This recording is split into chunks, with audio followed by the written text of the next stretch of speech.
was not just a defeat, it was a direct shot to the heart, to his image, to his confidence, to the aura of invincibility he had built for years. I'm in a horrible place. Tell me what you mean by that. Spiritually, just in my relationship and just all that I'm doing in my life. Like, I'm going haywire. But I can't pull out because they're going to say the worst of me.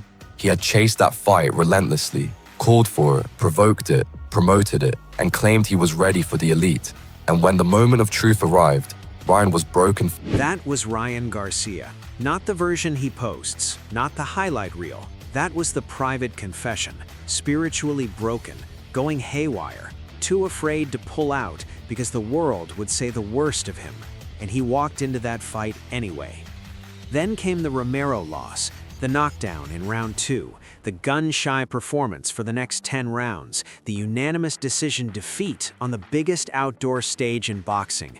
His record sat at 1-2-1 in his last 4 fights. Sergio Mora said on DAZN his career was going in the wrong direction. Oscar de la Hoya told him publicly to wake up and grow up. Fans said he was finished. The question was no longer when Garcia becomes champion, it was whether he ever fights again at the top level.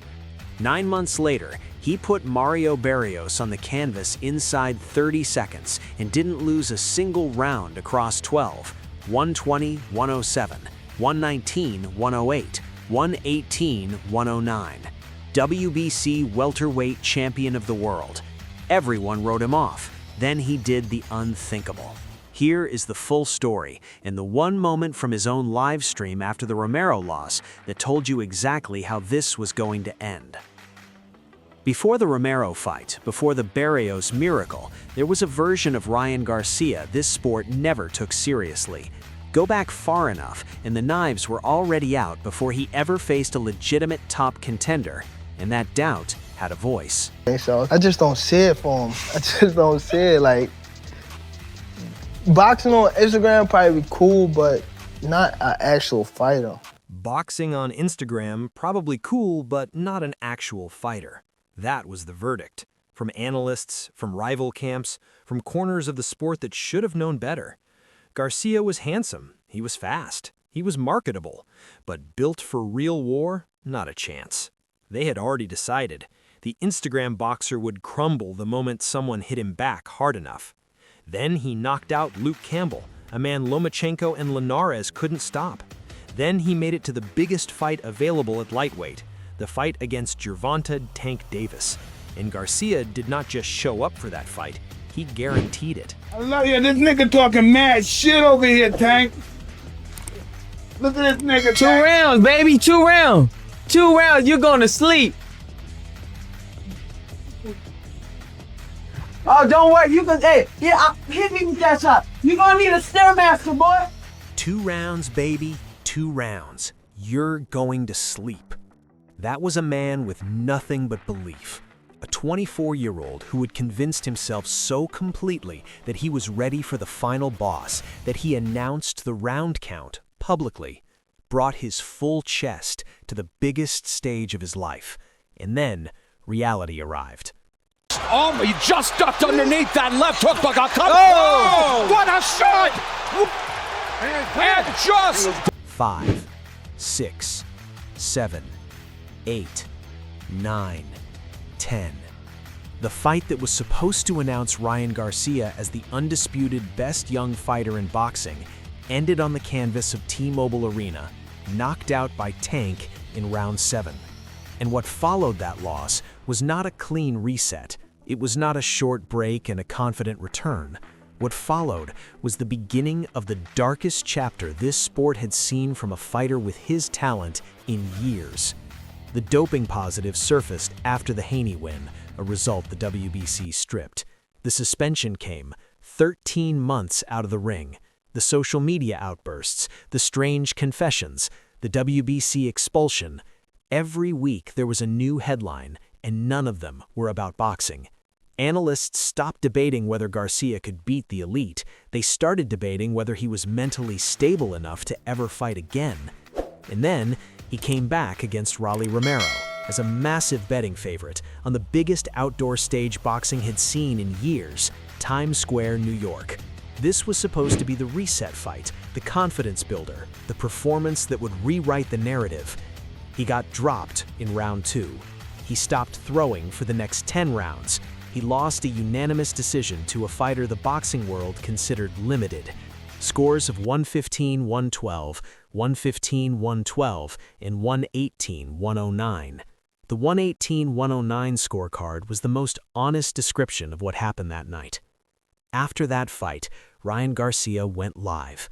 Not a prepared statement, not a managed press conference, a raw, unfiltered live stream.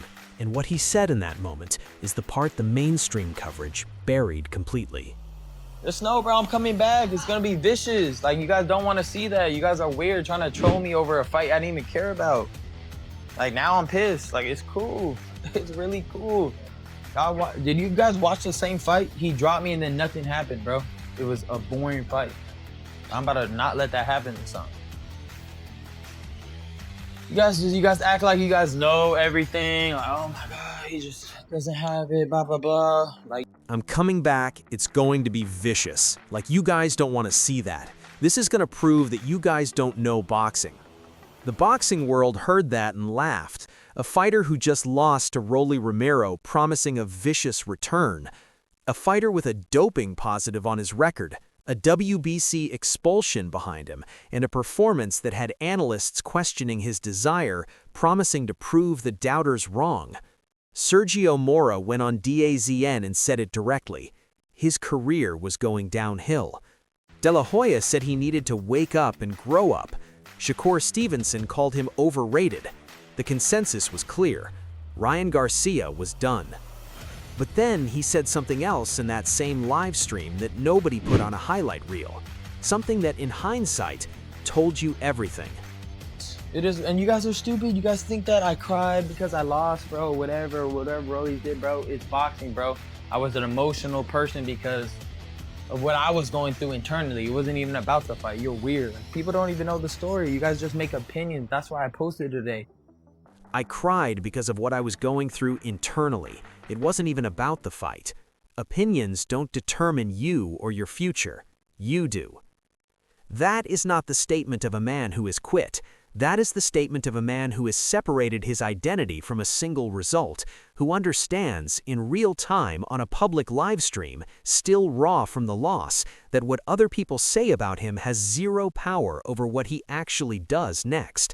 Most fighters in that position spiral. They take easy fights, run from big names, protect their record.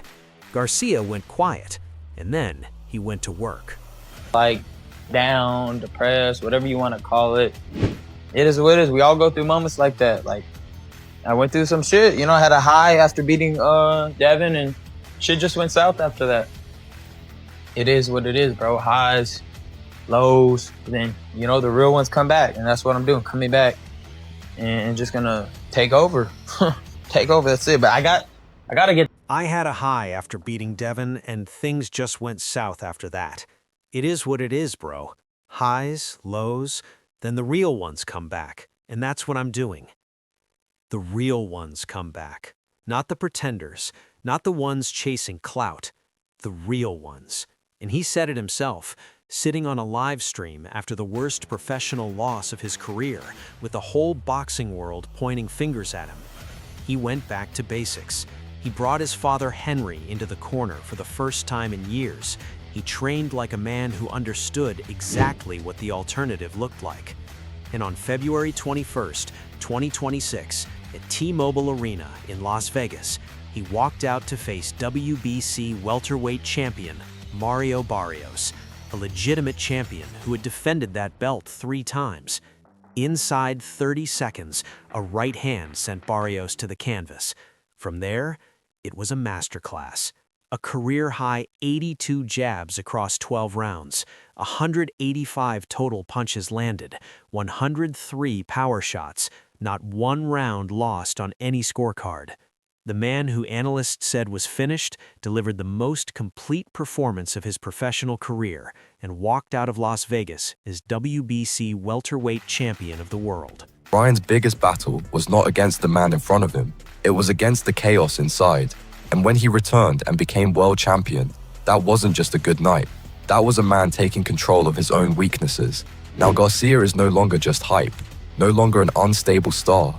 This is a new version, hardened, tested, reforged, a fighter who walked through the thorns and returned to the stars. And for that very reason, the entire division must now take. Ryan's biggest battle was not against the man in front of him. It was against the chaos inside. And when he returned and became world champion, that wasn't just a good night. That was a man taking control of his own weaknesses. After the belt was around his waist, Garcia said what every person who wrote him off needed to hear. It feels good to finally be a world champion. It's something I've been dreaming of since I was 7 years old. Not relief, not desperation. 7 years old. The dream never changed. The doubters just got louder for a while. Bigger war. Now he's a world champion again, so, not only did he gain his confidence back, gain his mojo back, and now he's going to be a force to be reckoned with at 140. Not only did he gain his confidence back, he gained his mojo back, and now he's going to be a force to be reckoned with at 147. Right now, Garcia is targeting Conor Benn, the WBC mandatory challenger, for August in Las Vegas on Netflix. The trash talk is already nuclear. Garcia called him Conor Bum and predicted a corner stoppage in rounds 6 or 7. Ben fired back, calling Garcia a coward. The negotiations are moving. The fight is coming. And the man Conor Benn is about to walk into is not the version that doubters buried after Times Square. It is not the man who went 12 passive rounds against Rolly Romero.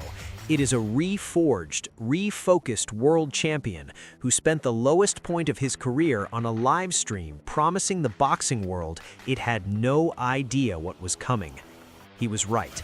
The question now is whether Conor Benn has done his homework or whether he is about to find out the hard way. The breakdown of exactly why this Garcia versus Benn fight is more dangerous for Benn than anyone is admitting right now. That is the next video right here. Drop a comment. Does Ryan Garcia's redemption story make him even harder to bet against now? Or do you think Conor Benn ends the comeback for good?